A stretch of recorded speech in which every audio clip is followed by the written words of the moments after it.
प्रिय विद्यार्थियों, आज हम एक नए शीर्षक पद परिचय को लेकर उपस्थित हुए हैं। पद परिचय अक्सर विभिन्न परीक्षाओं में पूछे जाते हैं, चाहे वह हाई स्कूल, यूपी बोर्ड हो, सीबीएसई बोर्ड हो, इंटर हो या विभिन्न प्रतियोगी परीक्षाओं में एक वाक्य दिया जाता है और उसमें एक नीचे एक किसी पद पे अंडरलाइन किया जाता है और ये पूछा जाता है कि इसमें विभक्ति वचन कारक या पद परिचय दीजिए। तो उस पद परिचय को बिल्कुल सम्यक रूप में जानने के लिए जो आवश्यक होता है कि हम संधि, समास और संज्ञा, सर्वनाम, विशेषण आदि विकारी और अविकारी शब्दों को जान सकें, तो आज मैंने उन्हीं पे अपना ये वीडियो बनाया है कि शब्द जो होते हैं मूलतः दो प्रकार के होते हैं। शब्दों के मूलतः दो प्रकार होते हैं, एक होता है विकारी शब्द और दूसरा होता है अविकारी शब्द। आप सबको पता है कि विकारी शब्दों में संज्ञा, सर्वनाम, क्रिया और विशेषण आते हैं। संज्ञा के मूलतः 5 भेद जो लगभग सबको पता है, मुझे बताने की जरूरत नहीं है, मैं बस यहाँ परिचयात्मक दे रही हूँ कि संज्ञा व्यक्तिवाचक संज्ञा, जातिवाचक संज्ञा, भाववाचक संज्ञा, समूहवाचक संज्ञा और पदार्थवाचक संज्ञा या जिसे द्रव्यवाचक संज्ञा भी कहते हैं। व्यक्तिवाचक संज्ञा में व्यक्ति, वस्तु और स्थान का नाम महत्वपूर्ण होता है। जातिवाचक संज्ञा एक समूह को, जैसे बेटा या बेटी, इस तरह के जो समूह होते हैं। भाववाचक संज्ञा में जो भावात्मक प्रेम, दया, लाभ, हानि ऐसे जो शब्द होते हैं उनको देखा जाता है। समूहवाचक संज्ञा जैसे डॉक्टर्स का समूह होता है, शिक्षकों का समूह होता है, तो जहाँ समूह की चर्चा की जाती है वो समूहवाचक संज्ञा होता है। और पदार्थवाचक संज्ञा में द्रव्यों, खनिजों और खाने पीने की चीज़ों का वर्णन होता है। तो संज्ञा तो सबको पता है। शब्द के जो विकारी रूप होते हैं उनमें पहला स्थान आ गया संज्ञा का, दूसरा सर्वनाम। संज्ञा के बदले जो शब्द बोले जाते हैं, अब आइए समझ लेते हैं कि सर्वनाम में पुरुषवाची, निश्चयवाची, अनिश्चयवाचक और निजवाचक और प्रश्नवाचक सर्वनाम क्या होते हैं। पुरुषवाचक सर्वनाम उन सर्वनामों को कहते हैं जो पुरुषों के नाम के बदले आते हैं और इसमें नाम सिर्फ पुरुषों के ही नहीं, महिलाओं के भी आते हैं। इसके मुख्यतः 3 भेद होते हैं, प्रथम पुरुष, उत्तम पुरुष, मध्यम पुरुष और अन्य पुरुष। उत्तम पुरुष, मध्यम पुरुष और अन्य पुरुष के रूप में हम इन्हें जानते हैं। जिन्होंने संस्कृत ठीक से पढ़ा होगा वो जानते होंगे। उत्तम पुरुष में मैं और हम, मध्यम पुरुष में तू, तुम, आप और अन्य पुरुष में वह तथा वे आते हैं। फिर आते हैं निश्चयवाचक सर्वनाम पर। निश्चयवाचक सर्वनाम वे सर्वनाम होते हैं जिनमें किसी वस्तु के पास या दूर होने का निश्चित बोध होता है। जैसे अगर हम लें कि यह एक विद्यार्थी है, यह एक विद्यार्थी है, तो यहाँ विद्यार्थी जो है वो निश्चित है कि वह एक ही है, इसलिए यहाँ पर निश्चयवाचक सर्वनाम होगा। यह, वह, ये जैसे शब्द निश्चयवाचक सर्वनाम कहलाते हैं। अनिश्चयवाचक सर्वनाम में यह निश्चित नहीं होता है कि कौन क्या है या उसकी संख्या कितनी है। जैसे शायद कोई आया था, शायद कोई आया, या कुछ दे दो। तो जब कुछ की बात हो रही है कि कुछ ही चाहिए, तो कुछ में क्या चाहिए ये निश्चित नहीं है, इसीलिए इसको अनिश्चयवाचक सर्वनाम कहते हैं। फिर है निजवाचक सर्वनाम, जिसमें आप शब्द स्वयं के अर्थ में आता हो, मतलब हम स्वयं के लिए जिस सर्वनाम का प्रयोग करते हैं वह निजवाचक सर्वनाम कहलाता है। जैसे वह अपने आप ही चली जाएगी अथवा इस काम को मैं आप ही कर लूँगा। ठीक, तो जहाँ निज मतलब अपना, जहाँ अपने के लिए आप शब्द का कि वह आप ही आप चली जाएगी, मैं अपना काम स्वयं आप ही कर लूँगा, वह निजवाचक सर्वनाम कहलाता है। प्रश्नवाचक सर्वनामों में जो सबसे आसान है, जहाँ पे क्वेश्चन मार्क लगा हो, प्रश्नवाचक चिन्ह लगा हो, वह प्रश्नवाचक सर्वनाम कहलाएगा। जैसे कौन आया है, जब कौन आया है के आगे आप प्रश्नवाचक चिन्ह लगा देंगे तो वह प्रश्नवाचक सर्वनाम हो जाएगा। अब देखते हैं क्रिया। क्रिया के मूलतः दो रूप होते हैं और यह सबको पता है कि क्रिया सकर्मक और अकर्मक होती है। सकर्मक का मतलब जिसमें कर्म का साथ हो, जो कर्म के साथ होती है वह सकर्मक क्रिया कहलाती है, और जिसमें कर्म का अभाव होता है वह अकर्मक क्रिया कहलाती है। जैसे राम पुस्तक पढ़ता है, तो राम पुस्तक पढ़ रहा है तो पुस्तक उसका कर्म है और पढ़ना उसकी क्रिया है। राम पुस्तक पढ़ता है,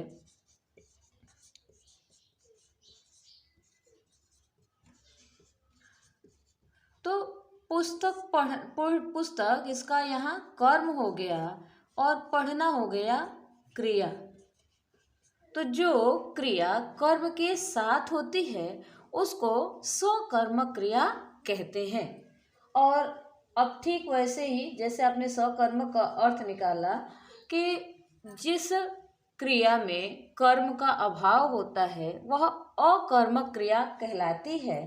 जैसे वह हंसता है,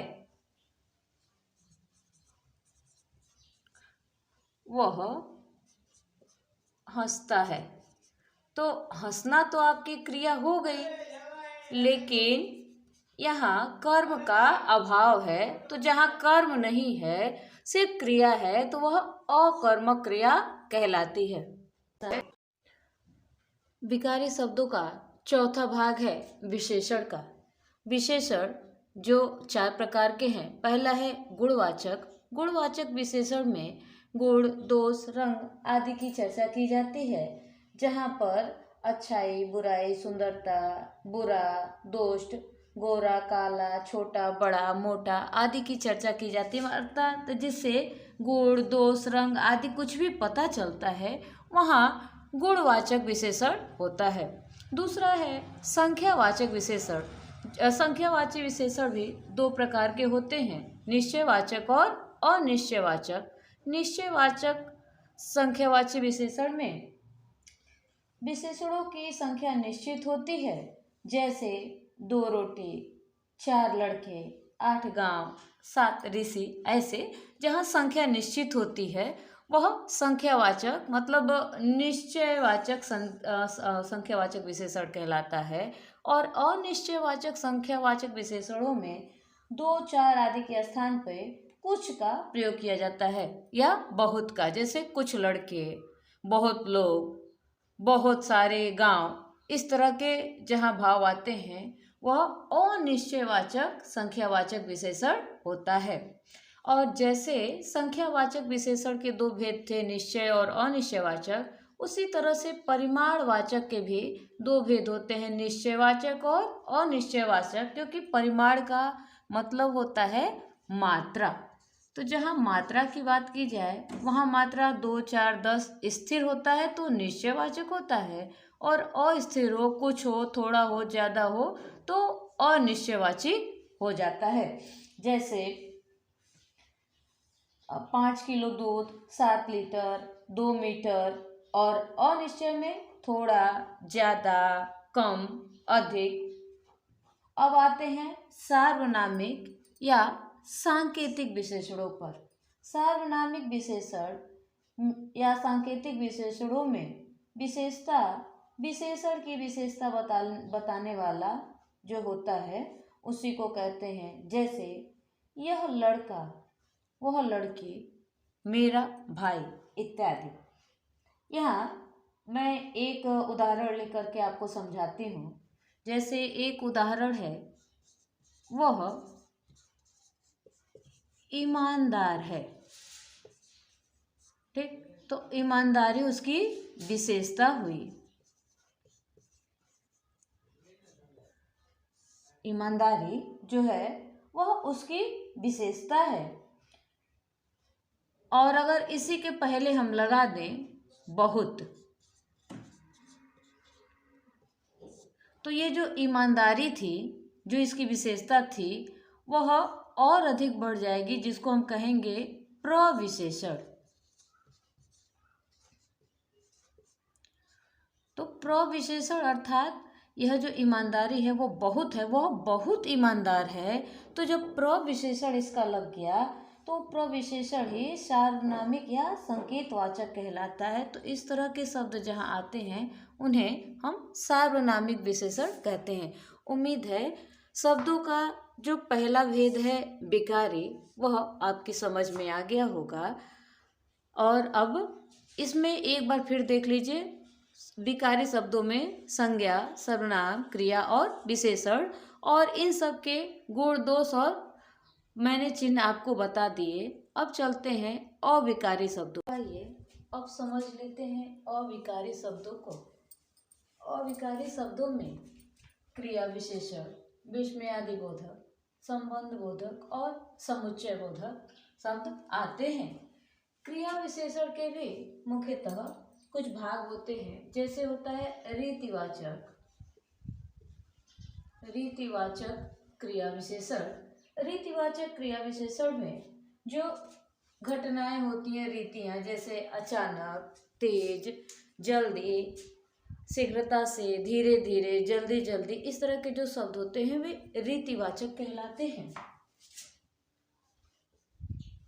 मैं इनको एक बार फिर दोहरा दूंगी। दूसरा है कालवाचक। कालवाचक का तात्पर्य होता है जिससे समय का ज्ञान हो, जिससे समय, टाइम का पता चल सके, अर्थात सुबह, दोपहर, शाम, इस तरह के जहाँ समय की बात होती है, दिन, रात, वह कालवाचक होते हैं। तीसरा है स्थानवाचक क्रिया विशेषण। स्थानवाचक का तात्पर्य जहाँ किसी वस्तु घटना के स्थान का पता चले, जैसे आगे, पीछे, अंदर, बाहर, तो जो स्थान का जिक्र हो रहा है, स्थान का जो वर्णन हो रहा है कि कहाँ पे घटना घट रही है, उस स्थानवाचक को स्थानवाचक क्रिया विशेषण कहते हैं। फिर है परिमाणवाचक। परिमाणवाचक विशेषण अभी आप पीछे पढ़ के आए हैं, जिनमें संख्या निश्चित भी होती है और अनिश्चित भी होती है, कम, अधिक, छोटा, बड़ा, इस तरह जहाँ पे होता है ज्यादा मात्रा की जहाँ बात होती है वो परिमाणवाचक होता है। फिर होता है निषेधवाचक। निषेधवाचक सबके आगे क्रिया विशेषण लगेगा। निषेधवाचक जिसमें ना, नो, नहीं शब्द आते हैं, वे निषेधवाचक कहलाते हैं। फिर है कारणवाचक क्रिया विशेषण। कारणवाचक, हम जब भी कोई काम करते हैं तो उसका एक कारण बताते हैं ना, कि मैंने किस लिए काम किया, किसका यह कारण था, या इसलिए किया, या इसके वजह से किया। तो जहाँ पे इसलिए, इस वजह से आदि जो शब्द आते हैं वे कारणवाचक क्रिया विशेषण कहलाते हैं। इसके बाद है अनिश्चयवाचक क्रिया विशेषण। अनिश्चयवाचक जिसमें संभवतः, शायद या हो सकता है शब्दों का प्रयोग हो, वह अनिश्चयवाचक क्रिया विशेषण कहलाता है। और अंतिम है निश्चयवाचक क्रिया विशेषण। निश्चयवाचक जिसमें निसंदेह और निश्चित ही शब्दों का प्रयोग होता है, कि निसंदेह आप बहुत विद्वान हैं, निश्चय ही इसे अच्छा नंबर प्राप्त होगा। इस तरह जहाँ निश्चित शब्दों का प्रयोग किया जाता है वह निश्चयवाचक क्रिया विशेषण कहलाता है। ये मुझे उम्मीद है समझ में आ गया होगा।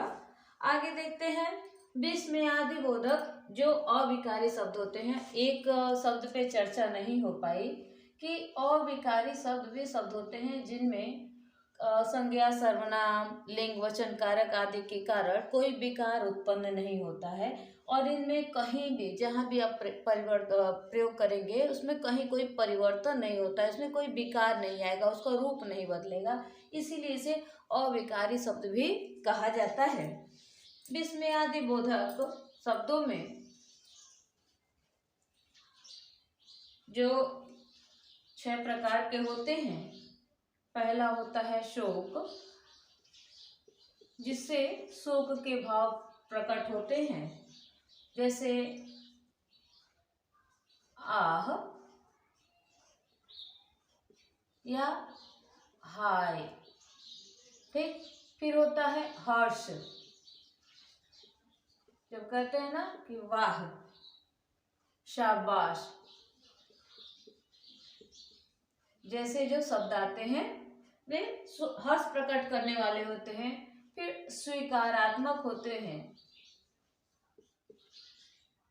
स्वीकार मतलब हाँ ठीक है, अच्छा आदि जो शब्द होते हैं वे स्वीकारात्मक कहे जाते हैं। फिर है आश्चर्य, ठीक, जिसमें क्या, हाँ,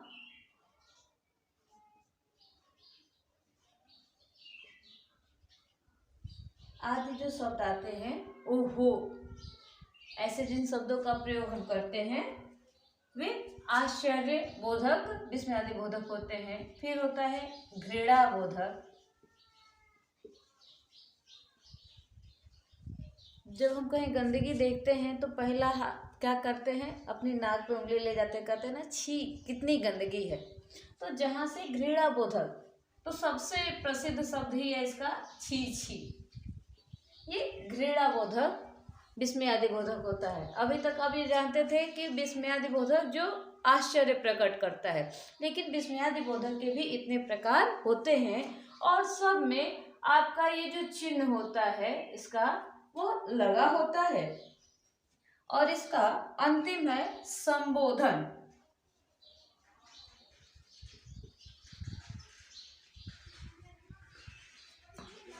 जो हम किसी को बुलाते हैं ना अरे, तो इस संबोधन चिन्ह के साथ ही बुलाते हैं। तो जहाँ ये संबोधन चिन्ह लगा हो वहाँ विस्मयादि बोधक अविकारी शब्द होता है।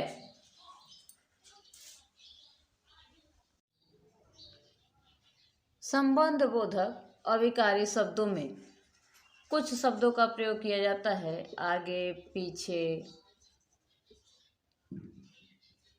समीप, निकट,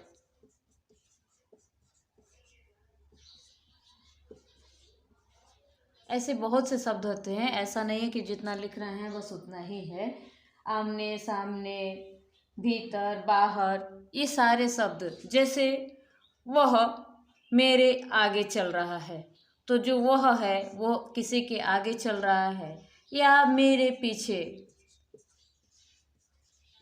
मेरे पीछे लोग हैं, ये एक उदाहरण हो गया। अगर मेरे पीछे, तो मैं एक व्यक्ति और मेरे पीछे जो लोग हैं, तो इन लोगों से जो संबंध बन रहा है वो संबंध बोधक अव्यय कहलाएगा। अंतिम है समुच्चय बोधक, जो अविकारी शब्दों का है, समुच्चय बोधक अव्यय। समुच्चय बोधक अव्यय 3 प्रकार का होता है। विकल्प सूचक,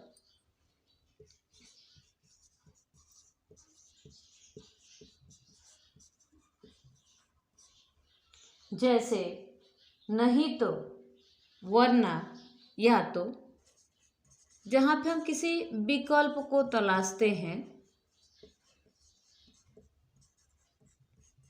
जो ऑप्शन दिया जाता है ना, जो काफ़ी प्रसिद्ध है आप लोगों में, ऑप्शन की जो बात की जाती है, तो पहला हो गया विकल्प सूचक, दूसरा होता है संयोजक,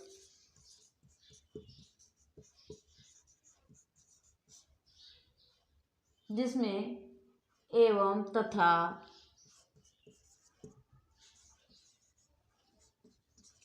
और आदि शब्दों का प्रयोग किया जाता है। संयोजक मतलब जो जोड़ने का काम करता है। और तीसरा है विभाजक,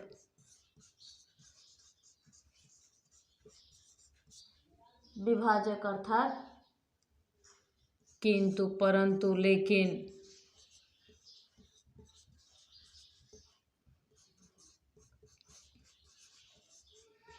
जो कहे कि वह सुंदर तो है किंतु बहुत घमंडी है, वह अच्छा तो है परंतु बहुत लालची है। तो जहाँ परंतु लगा हुआ है, जिसने उसके गुणों को विभाजित कर दिया, वह विभाजक समुच्चय बोधक अव्यय कहलाता है।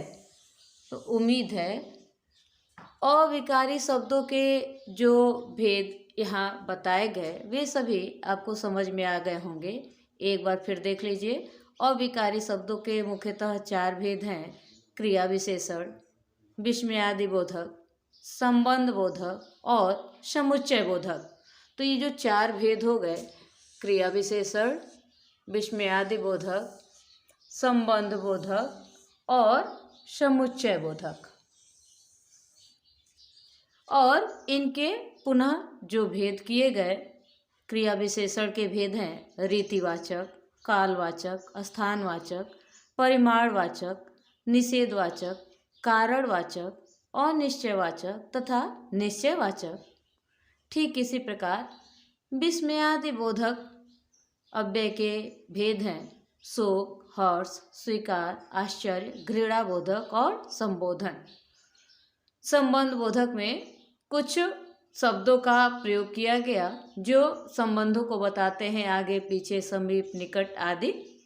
और समुच्चय बोधक 3 प्रकार के: विकल्प सूचक, संयोजक और विभाजक।